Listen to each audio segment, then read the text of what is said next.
Hello everybody, welcome to Factoring Quadratics Practice 7. So in the first example, we start as normal by multiplying the leading coefficient, which is 2, by the constant, which is minus 24. That gives us minus 48. Now we need two numbers that multiply together to give us 48, which could be minus 1 times 48, or minus 2 times 24, or minus 3 times 16, etc. Now we also need them to add together to give us minus 13, and we haven't got that scenario here, but we do have minus 3 and 16, which would give us plus 13. So if we switch the minus sign from the 3 to the 16, and we have 3 and a minus 16, these two numbers multiply together to give us minus 48, and they also add together to give us minus 13. Then the next step is to write the expression out again, but replace the minus 13 with plus 3x minus 16x. Next, we want to find the greatest common factor from the first two terms, which is x. And to get 2x squared, we'll have to multiply it by 2x, and to get 3x, we'll have to multiply it by 3. So it's x times by 2x plus 3. And the greatest common factor for the second two terms is 8. So if we take an 8 outside the brackets, we would then have to times that by 2x plus 3.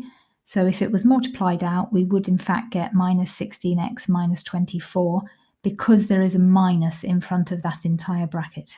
Then, because these two brackets are the same, the first bracket of our solution will be 2x plus 3. And as you can see above, it is multiplied by x and it is multiplied by minus 8. So the second bracket is x minus 8. In the next expression, the leading coefficient is 3 and the constant is minus 16. So if we multiply these together, we get minus 48.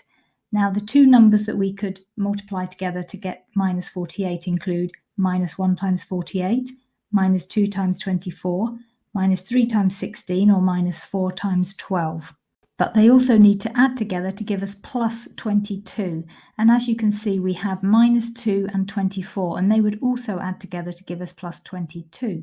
So we take these two numbers and rewrite the expression again, but instead of writing plus 22x, we write minus 2x plus 24x.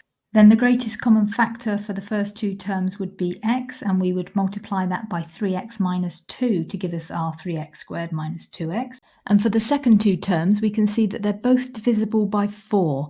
So I just want to write 4 in front of the bracket so we can see what would happen. So to get 24x minus 16, we would have to times 4 by 6x minus 4.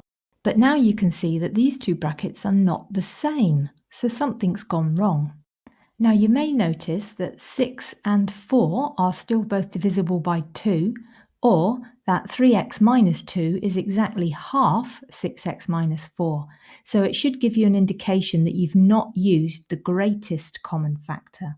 The greatest common factor is in fact 8. So we need to write it again, but put an 8 outside of the bracket, and then we do have 3x minus 2 inside the bracket. So now we can see that those two brackets are the same. So 3x minus 2 is the first bracket of our solution, and we have to times it by x plus 8, as that bracket is times by x and by plus 8 in the line above. In the next expression, we start by multiplying 5 by minus 4, which gives us minus 20, and we can get minus 20 by multiplying minus 1 by 20, minus 2 by 10, and minus 4 by 5. But as these numbers also need to add up to plus 19, you can see that the first option is the one we need, because minus 1 and plus 20 multiply together to give us minus 20, but they also add together to give us plus 19. We then write the expression again and replace plus 19x with minus x plus 20x. Then we can find the greatest common factor for the first two terms, which is x, and you'd have to multiply x by 5x minus 1 to give us the 5x squared minus x. And the greatest common factor for the last two terms is 4, and you'd have to multiply that by 5x minus 1 to give us 20x minus 4. And we can see that these two brackets are the same, so we know that the first bracket of our solution is 5x minus 1, and it's multiplied by an x and by a plus 4, so the second bracket is x plus 4. In the final example, we start by multiplying 3 by 5, which gives us a positive 15. but we want two negative numbers that multiply together to give us that 15 because they also need to add together to give us minus 16.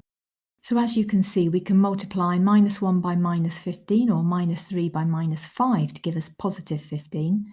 But the first solution, minus 1 times minus 15, also add together to give us minus 16. So then we can rewrite the equation and we replace minus 16x with minus x minus 15x. Now the greatest common factor of the first two terms is x, which we'd have to multiply by 3x minus 1 to give us 3x squared minus x. And the greatest common factor of the second two terms is 5, which we'd have to multiply by 3x minus 1 to give us 15x plus 5 because of this negative outside the bracket. And if you subtract a minus number, it's the same as adding that number. And as these two brackets are the same, 3x minus 1 becomes the first bracket of our solution, and as it's multiplied by x and minus 5, the second bracket of our solution is x minus 5.